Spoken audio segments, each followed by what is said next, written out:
I can't do this King of the North, King of the South stuff in the King James until I get to the Abomination of Desolation.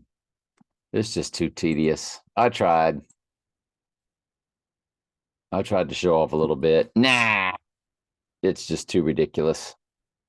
All right, so we're going to read it in the New Living. He will take refuge. Again,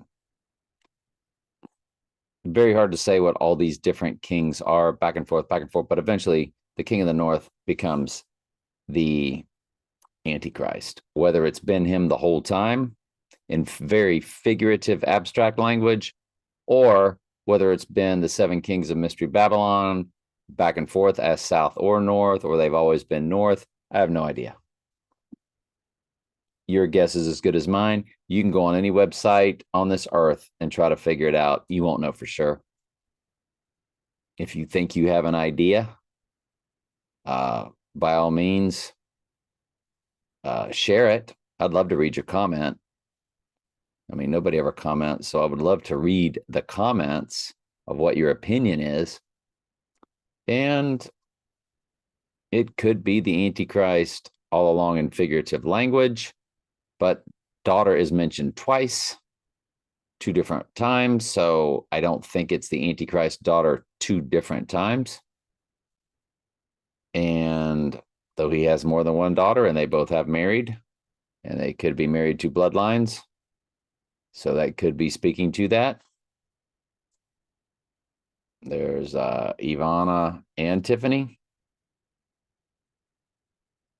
So anyway, he will take refuge in his own fortress, but he will stumble and fall and see no more. His successor will send out. So it's talking about a successor. So it can't be the Antichrist all the way through.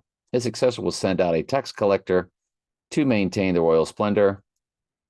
So this could be going through the seven kings of Mystery Babylon and eventually getting to the Antichrist. But after a brief reign, he will die, though not from anger or in battle. Yeah, should have picked up on that, but I had forgotten that till we just read it. So thank you, Lord, for answering that part of the question for us. The next to come to power, see, so it's going through different kings, but they're all considered king of the north. And remember, the North Pole is really the center of the circle of the earth, is where the abyss is. So it could be that all these north kings are the seven kings of Mystery Babylon through time. Oh boy. Remember, seven kings, but two are not fallen. Nebuchadnezzar and Darius the Mede. So you would have to have the first two of the king of the north fit, albeit potentially abstractly, Darius the Mede and Nebuchadnezzar. Or at least one of them is Nebuchadnezzar, depending on, and we've been over it many times, how you take Revelation 17. When it says there are seven kings, five are fallen, and one is that 5 out of the 7 are fallen, or 5 out of 6 are fallen, and then it's going to talk about the Antichrist separately.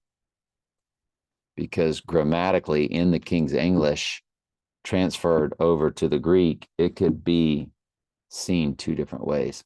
The next to come to power will be despicable man who is not in line for royal succession.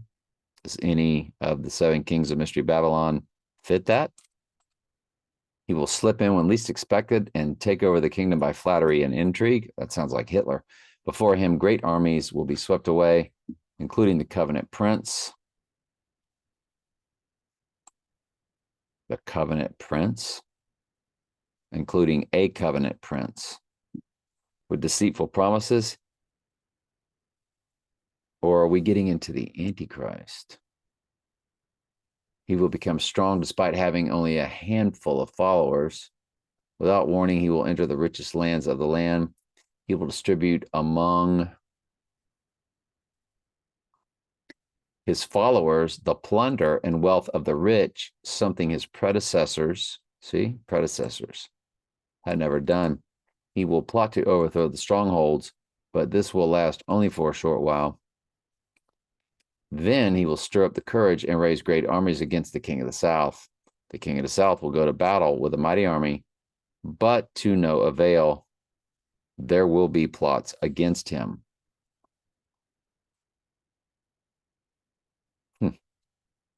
All right, there is no New Testament study today. I think I forgot to tell you all that.